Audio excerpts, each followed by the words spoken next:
जख्म इतने गहरे देंगे कि आने वाली 7 पीढ़ियाँ भी याद करेगी।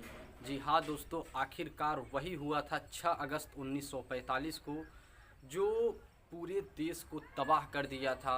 और वास्तव में आज उस तबाही का मंजर आज तक भी वो देश जूझ रहा है।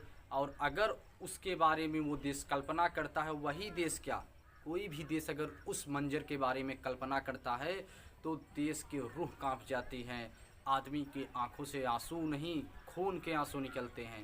दरअसल मैं बात कर रहा हूँ हिरोशिमा और नागासाकी पर अमेरिकी विमानों द्वारा जो अटैक हुआ था उसको लेकर। इस अटैक के बाद जापान की वो हालत हो गई थी जिसको देखने के बाद बड़े बड़े लोग रोने के लिए मजबूर हो गए थे, उनका दिल भी पिघल गया था। नमस्कार, मैं हूं प्रिंस पांडे और आप देख रहे हैं केडी तक। आज ये जो मैं कहानी बताने जा रहा हूं, ये कहानी है जापान के हिरोशिमा और नागासाकी पर।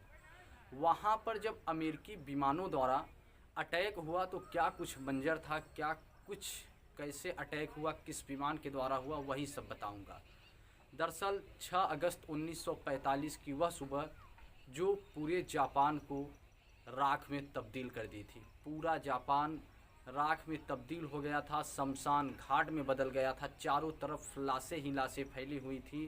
किसी के चमड़े पिघलकर नीचे ज़मीन पर गिर रहे थे, तो किसी के मांस झूल रहे थे और किसी की तो हड्डियां दिख रही थी। पूरा शरीर जलकर राख हो गया था।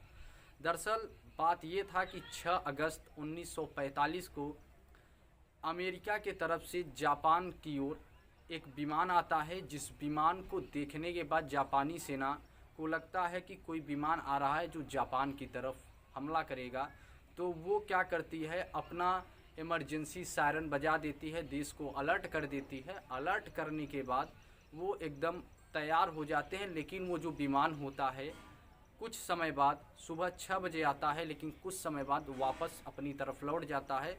तो जापानी सेना को लगता है कि ये जो अमेरिकी विमान आया हुआ है, ये अमेरिकी विमान केवल तहकीकात करने के लिए आया हुआ है या मौसम वगैरह का चेक करने के लिए आया है।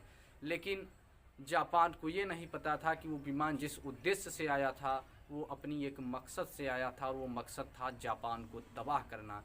दरअसल 6 बजे जब विमान वापस लौटता है, वापस 2 घंटे बाद 8 बजे एक और विमान आती है। फिर भी जापान को लगता है कि ये विमान आया है वापस से तहकीकात करने, जबकि जापान चाहता तो उस विमान को वहाँ से ही करारा जवाब देकर लौटा देता। लेकिन जापान की एक गलतफहमी ने पूरे जापान को बर्बाद करके रख दिया।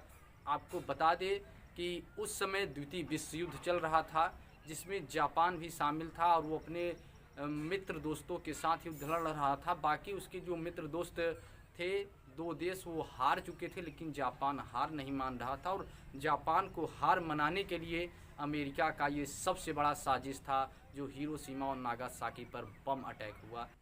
दरअसल 8 बजे ये विमान आया, जिसे मेजर थॉमस फेरबे चला रहे थे। ये विमान एलोना गे बर्सम नामक विमान था, और इस विमान में एक लिटिल बॉय नामक बम था जिसका वजन 4 टन था। और ये दोस्तों आपको बता दें कि जब जापान में छोड़ा गया तो 43 सेकंड में ये ज़मीन पर पहुंचता है, और ज़मीन पर पहुंचने के बाद इतना तेज़ बम ब्लास्ट होता है कि अगल बगल 15 किलोमीटर दूर तक कांचे, बिल्डिंगों की कांचें फूट जाती हैं, चटक जाती हैं।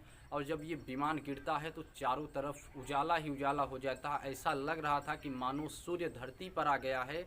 और जैसे ही विमान फटता है, वहाँ का जो तापमान होता है वो 4000 डिग्री सेल्सियस हो जाता है, और अगल बगल की सारी चीज़ें झुलस जाती हैं, झुलस कर राख हो जाती है। मानो एक राख में तब्दील हो गए। चारों तरफ शमशान ही शमशान हो जाता है, लोग जलकर राख हो जाते हैं। और इस घटना में लगभग 80,000 से अधिक लोगों की मौत हो जाती है, और कई लाख लोग घायल भी हो जाते हैं।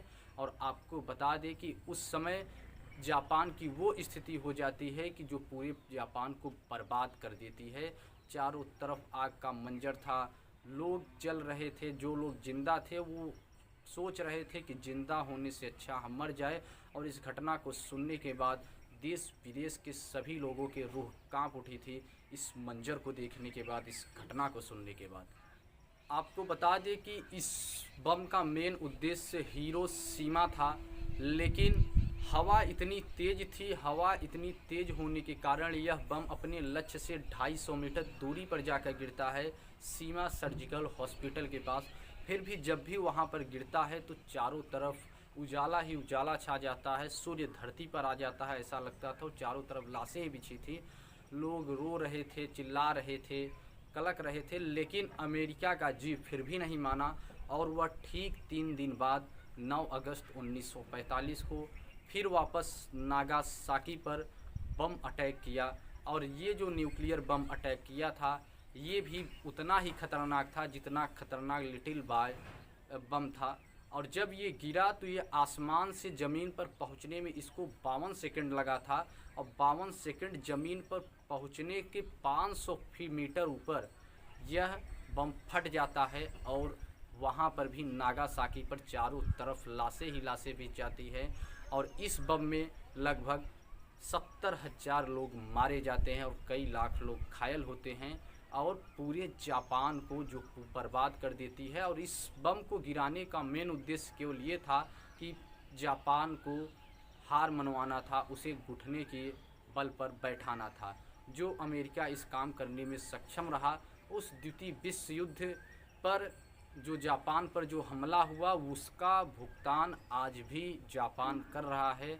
उनकी आने वाली कई पीढ़ियाँ इस हादसे से गुजर नहीं पा रही हैं, कुछ न कुछ वो ज़रूर इस हादसे से ले रही हैं। आपको बता दें कि जब बम विस्फोट हुआ उसके कुछ समय बाद बादल बने, धुआं काला काला बना और वो आसमान में उड़ा। आसमान में उड़ने के बाद कुछ समय बाद बारिश हुई, और बारिश होने के बाद वो जो बारिश हो रही थी ऐसे मानो जैसे काली ग्रीस ज़मीन पर गिर रही है, वैसे ही बारिश हो रही थी। और इस बारिश के चपेट में जो भी आता था, जो भी शख्स आता था, वो कहीं न कहीं स्किन कैंसर नामक खतरनाक बीमारियों का सामना कर रहा था। उन्हें स्किन कैंसर नाम की बीमारियां हो जा रही थी। और आज भी उस हिरोशिमा नागासाकी के अटैक के बाद आज भी उसका दुष्परिणाम जापानियों को भोगना पड़ रहा है। ये कहानी सुनाने का मेन उद्देश्य आपको सचेत करना है, आपको जागरूक करना है। जय हिंद, जय भारत, सत्यमेव जयते।